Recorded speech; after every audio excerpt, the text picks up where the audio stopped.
tonight. Ninth inning pitch. And a 2024 tease. I will very probably do it again. Get ready. The former president shows his hand. Republicans and Democrats head into the weekend with 4 days to go until the midterms. Plus, cobbling together a coalition. We want peace. We're running for peace. The work to form a government after the election in Israel. And the only debate that matters. Which is healthier, coffee or tea? See which brew wins in a coffee versus tea matchup. All this and more on Faith Nation.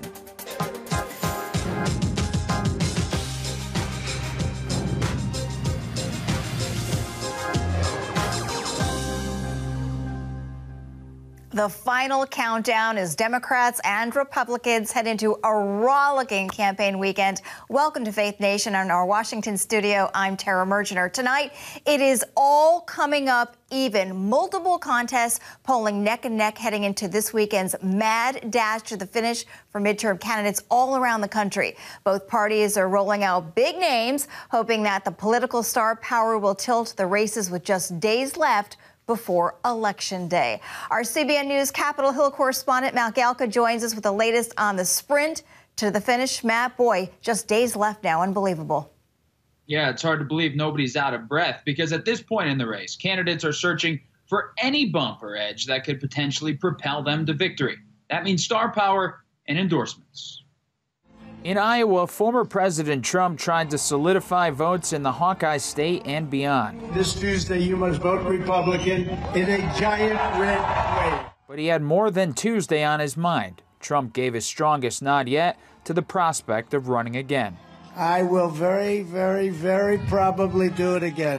Axios reporting Friday the former president is set to make the announcement the week after the midterms. Another angle to a dizzying election cycle set to conclude in a few days. Get out the vote. We got to win. President Biden traveled to New Mexico and California touting Democrat accomplishments. Still, it's former President Obama getting more requests from candidates to stand beside them, especially those in close contests. Tuning out is not an option. Moping and feeling cynical is not an option. There's also more star power. Oprah Winfrey, who's already backing a number of Democratic candidates, including Stacey Abrams in Georgia.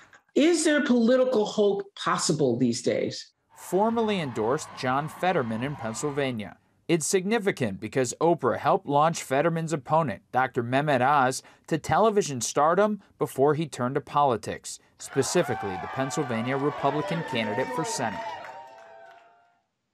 Now, if that's all not enough, Trump, Obama, and Biden will all be in Pennsylvania this weekend for multiple rallies as the Senate contest there remains one of the closest in the country. A mad dash to the finish for sure. Matt Galka, CBN News. All right, Matt, thank you. Here with us now is our favorite Friday guest, Julia Manchester, national politics reporter with The Hill. Julia, thanks for joining us tonight on Faith Nation, as always. Both parties rolling out the star power this week. Former President Obama hot on the trail. Oprah coming out overnight with an endorsement for John Fetterman in a tied race in Pennsylvania. So what does this tell you about the Democrats using all the star power around anybody but President Biden? Well, I think it tells you that right now Democrats aren't necessarily running away from President Biden because President Biden is headed to Pennsylvania tomorrow and will hold a campaign rally with President Obama and John Fetterman in Philadelphia. But it shows that they're really trying to lean into their most, valuable asset, I would say, ahead of the midterms, and that is former President Obama. Look, the first midterm election in a sitting president's term after their first 2 years in office is always going to be difficult for that president because it's a referendum on their administration. And we know that because of rising crime, inflation, gas prices, Republicans are pinning that directly to President Biden. So instead, they're going to President Obama, who is, very much seen as the most popular figure in the Democratic Party right now and beyond. I think he's relatively universally popular or somewhat approved of in the United States. So he's a valuable asset to have in a state like Pennsylvania and across the country. And speaking of star power, former President Trump also on the trail for Republicans, of course. Last night in Iowa, teasing another run. Multiple outlets now saying that he is set to make it official on November 14th. What say you?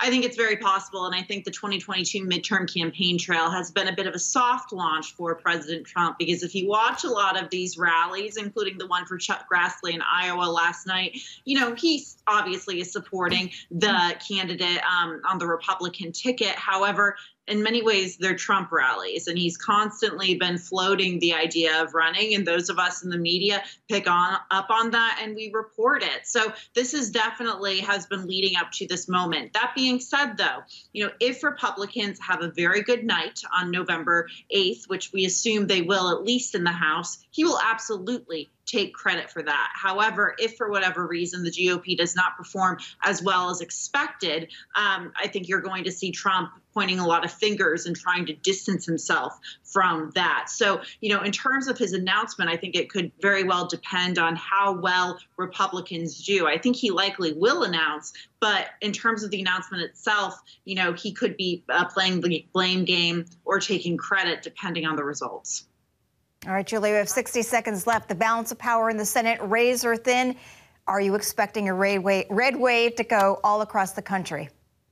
In the Senate, I'm not sure if it's necessarily a wave, but I think right now Republicans have the advantage. The Political Report just changed their forecast, favoring Republicans very narrowly in the Senate. So it's possible we can see some pickups there. All right, a nail biter for sure, especially in the Senate. All right, Julia, thank you so much. Have a great weekend, and happy Friday to you. You too. All right. Well, you can watch CBN News for live team coverage on election night, either on the CBN News Channel or the CBN News app next Tuesday evening, November 8th from 8 to midnight. Please join us, and that is Eastern Time. Tonight, House Speaker Pelosi's husband, Paul, is home from the hospital days after suffering a fractured skull grappling with an assailant in front of police. So now new information about Pelosi's attacker, David DePape, saying he could be deported. According to U.S. officials, the Canadian citizen entered the U.S. illegally in 2008 at the U.S.-Mexico border. It's unclear if authorities have any other records of him entering or leaving the U.S. through either Canada or Mexico since then. He is now being held without bail, facing state and federal charges in the brutal attack at the Pelosi's home 1 week ago in San Francisco. The suspect targeting the Speaker of the House telling police he planned to, quote, hold Nancy hostage. Tonight, a stronger than expected jobs report despite Federal Reserve interest rate hikes. The U.S. adding 261,000 non-farm payrolls in October, better than the estimate of 205,000. The unemployment, meanwhile, ticked higher to 3.7%. Average hourly earnings rose 4% for the month, up 4.7% since last year.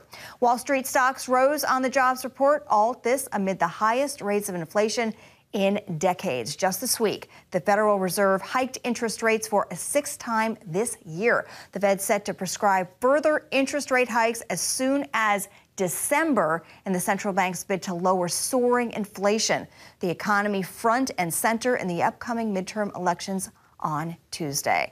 Well, joining us now is Joel Griffith, Research Fellow in the Roe Institute at the Heritage Foundation. Joel, thank you for joining us tonight on Faith Nation. First off, what are you able to read from this monthly jobs report in terms of the overall state of the economy right now?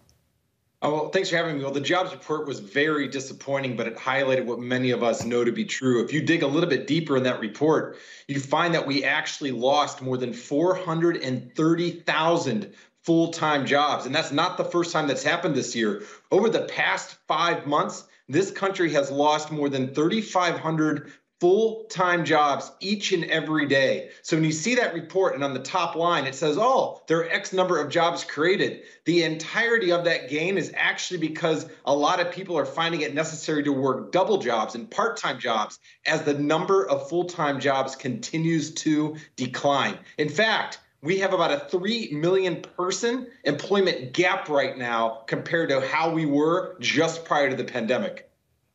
Yeah, the devil's in the details, right? So there's been so much talk about the recession. Are we in it? Are we not in it? Do you think the Fed's efforts are going to pull the economy into recession when all is said and done?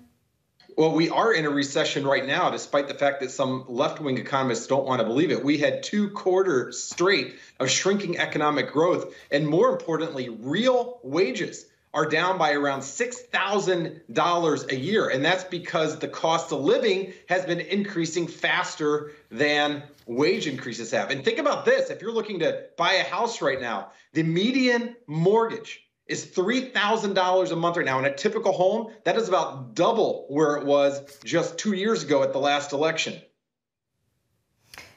Right. And with all this said, the midterms now, as we've been saying, are just 4 days away. The administration is touting this jobs report as a win. The president accusing the GOP of actually rooting for a recession. Do Democrats have a leg to stand on here?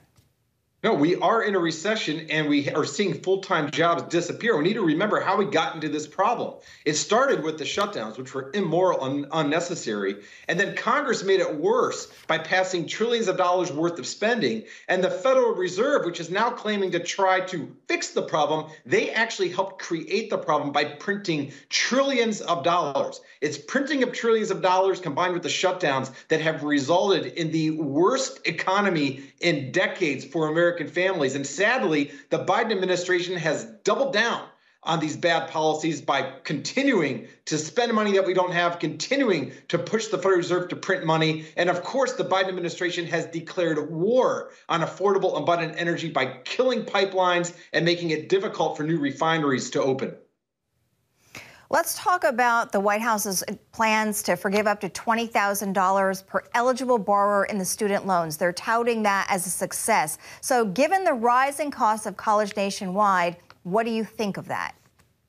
Well, this is a slap in the face to people that have actually paid their student loan bills on their own or didn't go to college and earned a living. Now, I'm one of the people that will stand to benefit possibly from partial student loan forgiveness, but that doesn't make it good policy. We know that over the years, the cost of a college education has increased at far higher than the rate of inflation, and that has hurt students. It has hurt families and parents, but government has largely been responsible for that problem by subsidizing the college education experience. I mean, talk about the professors that are making so much money and the layer upon layer of administrators in these beautiful college campuses. Well, that's been made possible by a gusher of federal funding and a gusher of federally guaranteed loans. They have caused the problem. And look, forgiving those student loans are actually going to drive up the cost of living even more because we're going to have to borrow and print the money to pay for it.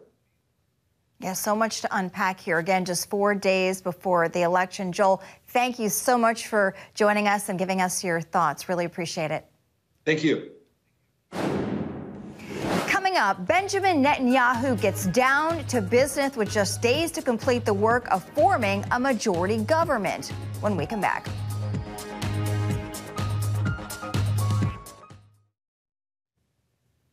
Tonight, tensions are escalating in the Korean peninsula. South Korea scrambling some 80 fighter jets after detecting about 180 North Korean warplanes during a 4-hour period. The latest provocation after North Korea launched more than 24 missiles in 2 days. Today, in a meeting with G7 leaders in Germany, the Secretary of State addressed the threat from the reclusive regime. The G7 partners strongly condemned the latest escalatory launch of ballistic missiles and the destabilizing effects they're having in the region.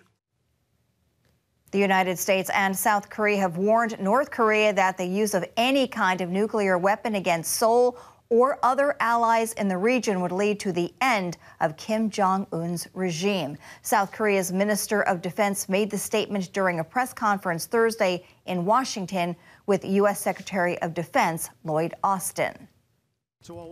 Secretary Austin and I affirmed that any nuclear attack by the DPRK, including the use of tactical nuclear weapons, is unacceptable and result in the end of Kim Jong-un regime by the overwhelming and decisive response of the alliance. The North's missile launches came in response to U.S. and South Korean military exercises that started Monday amid growing concerns that North Korea may conduct a nuclear test. Well, Netanyahu's Likud party won about 32 seats in the Knesset. Now he has to reach out to other parties to get a majority and form a government. Julie Stahl has the look at this likely partners that will join him. The main possibilities to join Netanyahu would be the religious Zionist Party, as well as the ultra-Orthodox United Torah Judaism and Shas parties. I think Israel is supposed to be democratic and Jewish. I don't accept the separation. I think that Israel, if Israel will be more Jewish, it will be more democratic, and it will be more democratic, it will be more Jewish, because the public in Israel is very strong in its Judaism. Knesset and religious Zionist Party member Simcha Rothman has seen an upsurge in support during this round. Many supporters come from communities in Judea and Samaria that have been sidelined by the current largely secular government and recently attacked by terrorists. Israel is a very conservative society politically, in the way of life, in the culture, in the family. The second Israel will be able to decide its faith democratically, you will see the people choose more Jewish values, because that's what the people in Israel want. Jews of American and European descent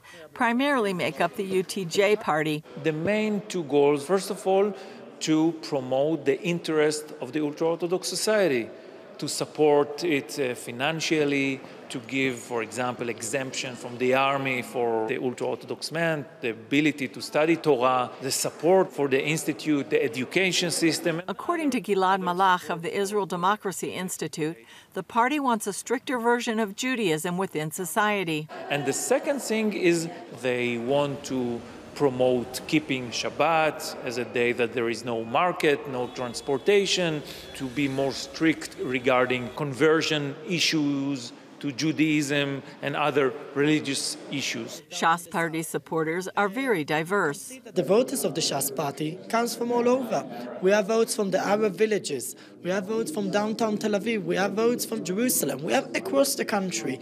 Because people understand for a stable future for the kids, they need to vote for Shas. Because no matter who you vote, you need to bring the following day bread to your table. While the religious Zionist Party and UTJ push for a more strict definition of who is considered a Jew and therefore allowed to immigrate to Israel, the Shas founder had a broader view. Rabbi Avad Yosef was the only chief rabbi of Israel that recognized the Jewish people from Ethiopia as Jewish. And it's known that people from Russia get recognition straight away that you're Jewish. They also support the peace process. Shas Party is the only religious party that joined the Rabin government in 1992. And we want peace. We're running for peace. Julie Stahl, CBN News, Jerusalem. The great debate for all ages, coffee or tea? Who will win? The winner revealed when we come back.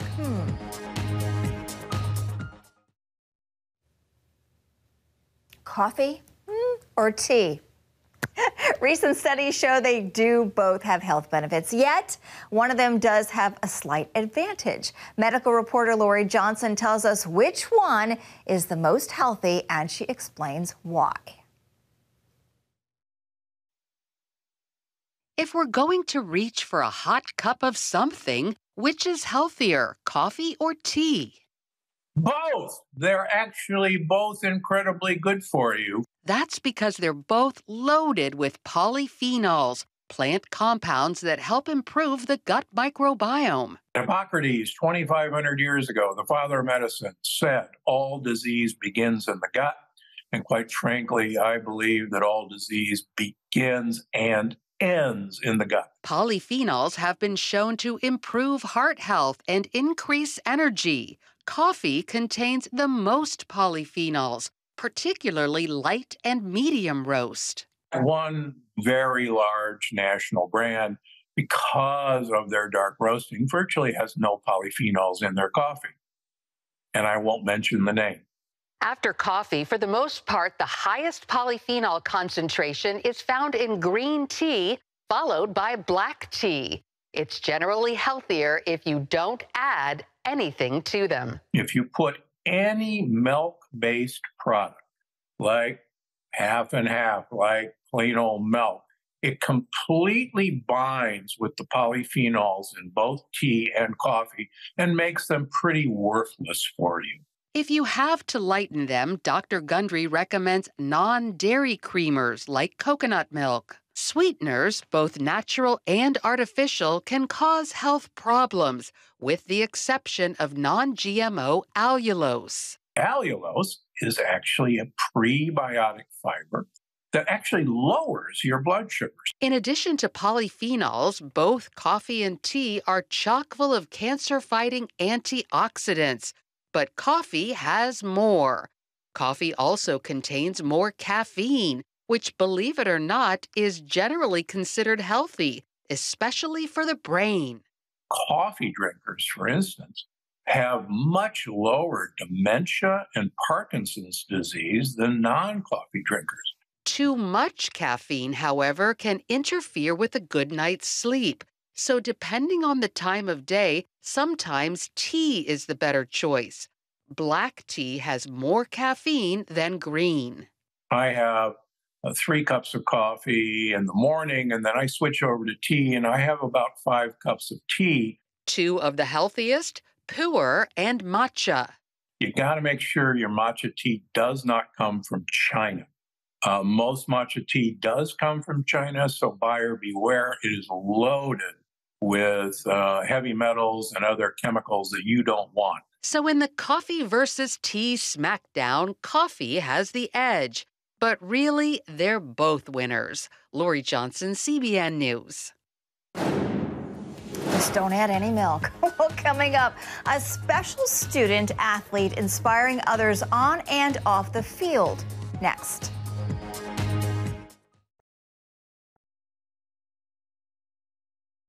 Of Friday Night Lights. A senior at Del Mar High School in California made history on the football field. Jason Kubara is known as the senior with the cowboy boots, but he's known as the first student also with special needs to play football at his school. And he didn't just play the game, he scored a touchdown on senior night. The teen started training months ago after he told his aide he wanted to play. Kubara's aide began teaching him plays with action figures, and then they moved on to the whiteboard. And he put them both into action perfectly on the football field, and now he is the life-sized superhero of the entire community, inspiring students with disabilities, of course, to go after their own goals. That's going to do it for Faith Nation. Thank you so much for joining us tonight. Have a great weekend.